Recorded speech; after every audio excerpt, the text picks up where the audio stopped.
대부분의 투자자는 이러한 경험을 합니다. 내가 매수하자마자 떨어지고 손절하면 다시 올라가고 익절은 너무 빨리 해서 아쉬움만 남고 뜻대로 되지 않았던 경험이 있으실 겁니다. 이게 단순히 운이 없어서일까요? 이러한 문제가 지속된다면 잘못된 매매를 하고 계시다는 증거이며 매매 습관을 바로잡으셔야 합니다. 오늘은 여러분이 매매를 하면서 어떤 매매가 손실로 이어지고 어떤 매매가 성공의 기반이 되는지 확인하시고 교정을 하실 수 있도록 영상을 준비했으니 끝까지 시청해 주시길 바랍니다. 매매할 때 가장 영향이 미치는 심리적 요인은 손실에 대한 공포와 욕심입니다. 이러한 심리적 요인에 사로잡혀 잘못된 매매 습관이 만들어지는 경우가 많습니다. 그래서 비정상적인 매매의 패턴을 4가지로 정리해봤으니 여러분도 혹시 이런 매매를 하고 있는지 한번 체크해 보시길 바랍니다. 첫 번째로 짧은 익절과 짧은 손절입니다. 대부분 이러한 습관이 있으신 분들은 손실에 대한 트라우마가 있으실 겁니다. 그래서 매수에 들어가게 되면 손실에 대한 공포가 커지며 수익이 조금이라도 나면 금방 익절하고 싶어하며 조금이라도 떨어지면 큰 손해를 볼까봐 지나치게 빠른 손절을 하게 됩니다. 하지만 이러한 매매를 계속 하시게 되면 손익비는 좋지 못하며 크게 수익을 내지 못하기 때문에 결론적으로 시드가 줄어드는 상황을 만들게 됩니다. 물론 이러한 매매로 수익을 보는 고수분들도 분명히 계실 겁니다. 다만 초보자나 일반적인 투자자가 이러한 매매를 하게 될 경우 손실을 볼 확률이 매우 높다는 겁니다.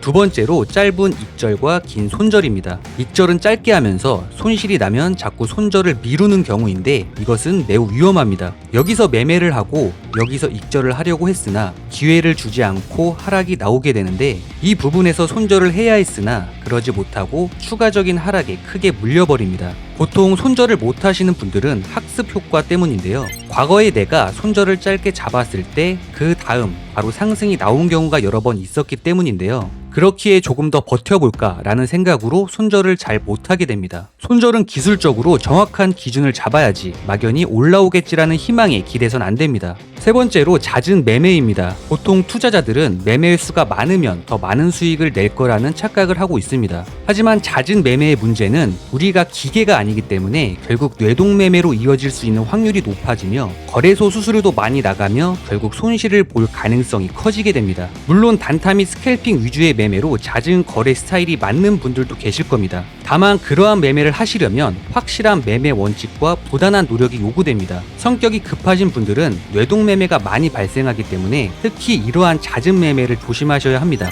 네 번째로는 무대응 매매입니다. 매수를 할 때 아무 계획 없이 진입을 하거나 손절과 익절을 정하지 않은 채 방치하는 매매입니다. 이러한 매매는 불장에 진입하여 운이 좋아서 수익을 낼 수는 있습니다. 다만 영원한 불장은 없으며 하락장에서 이러한 무대응으로 반응을 한다면 큰 손실로 이어질 가능성이 매우 큽니다. 무조건 자신의 감이나 운을 미는 이런 매매는 성공보다는 실패 확률이 훨씬 높기 때문에 진입을 했다면 목표과 손절가의 기준을 명확하게 정하시는 게 좋습니다. 그렇다면 정상적인 매매는 어떤 걸까요? 크게 4가지로 정리할 수 있습니다. 첫 번째로 손익비를 고려한 매매입니다. 매매의 기본은 손익비를 반드시 고려하는 겁니다. 예를 들어 손절폭이 10만원이라면 익절 목표는 최소 15만원에서 20만원 이상이어야 합니다. 그런데 이 구간에서 들어가게 되면 목표가는 이 정도가 될 것 같은데 손절 구간은 오히려 더 크게 발생할 것 같은 구간으로 보였음에도 들어가는 건 손익비가 좋지 못한 매매입니다. 그렇기 때문에 이럴 때는 매매를 하지 않고 여기서 가격이 더 내려갈 때까지 기다리는 게 좋은 방법이며 본인이 원하는 구간까지 왔다면 매수를 하시고 본인이 원하는 구간이 안 왔다면 다음 기회를 노리시면 됩니다.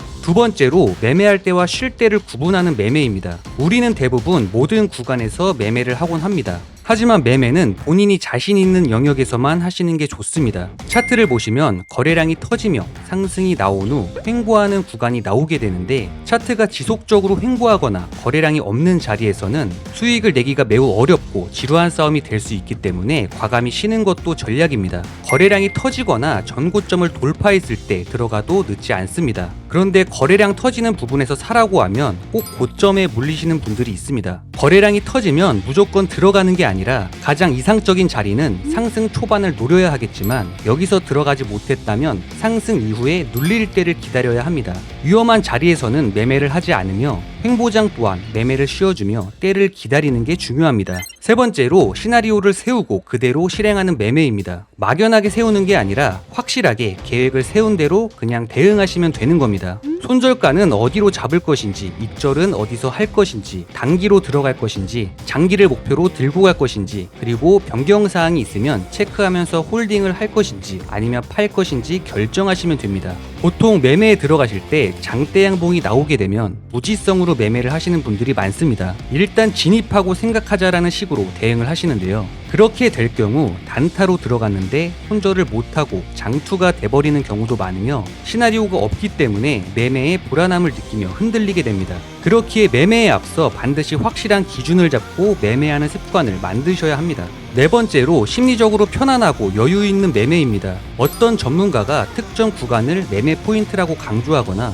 많은 사람들이 이 자리가 좋다라고 말할 때가 있습니다. 하지만 내가 그 자리에서 불안감을 느낀다면 그 자리는 나에게 좋은 자리가 아닙니다. 반대로 남들이 위험한 자리라고 해도 내가 편안함을 느낀다면 그 자리는 나에게 적합한 자리일 가능성이 높습니다. 매매의 기준은 결국 자신의 심리 상태입니다. 그런데 어떤 자리에서도 불안하다고 느낀다면 두 가지 주요 원인이 있을 수 있습니다. 첫 번째로 공부가 부족한 경우입니다. 시장과 차트에 대한 충분한 이해 없이 매매에 임하면 당연히 자신감이 떨어지고 불안감이 커질 수밖에 없습니다. 두 번째로 트라우마가 있는 경우입니다. 과거 손실의 기억이 강하게 남아있어서 매매에 대한 두려움이 형성돼 있는 상황입니다. 이로 인해 손익 목표를 세워도 중간에 포기하거나 비정상적으로 짧은 수익 실현을 반복하게 됩니다. 트라우마를 극복하기 위해서는 성공적인 매매 경험을 만들어야 합니다. 불안감에 매도 타이밍을 자꾸 짧게 잡기보다는 처음 세운 목표가까지 달성하기 위한 노력을 하시면서 작은 성공을 반복하다 보면 심리가 점점 안정되고 트라우마에서 벗어날 수 있습니다. 정상적인 매매 경험이 쌓이게 되면 자신감을 회복하며 평온한 상태에서 매매에 임할 수 있게 되기에 이 과정은 시간이 걸리더라도 반드시 거쳐야 할 단계입니다. 오늘은 이렇게 비정상적인 매매와 정상적인 매매의 차이를 이야기해봤는데요. 비정상적인 매매가 무조건 잘못됐다라는 뜻은 아닙니다. 분명 저러한 방법으로도 수익을 내시는 분들도 있습니다. 다만 저는 초보자 및 일반 투자자들 기준으로 저런 식으로 매매를 했을 때 손실날 확률이 높다는 의미이며 매매의 동기와 태도의 중요성을 알려드리고 싶었습니다. 여러분이 매매 기법을 찾기 전에 먼저 내 매매 습관과 심리 상태를 점검해 보시길 바라며 이러한 기초가 제대로 되어 있지 않으면 단기적으로 수익을 보더라도 손실로 이어질 가능성이 큽니다. 스스로의 매매를 객관적으로 분석하고 내가 어떤 매매를 하고 있는지 정확히 파악하는 것이 중요합니다. 이를 통해 트레이더로서 한 단계 더 성장할 수 있을 것입니다. 오늘 영상은 여기까지고요. 도움이 되셨다면 구독과 좋아요 부탁드리며 다음 영상에서 더 유익한 내용으로 찾아뵙겠습니다. 감사합니다.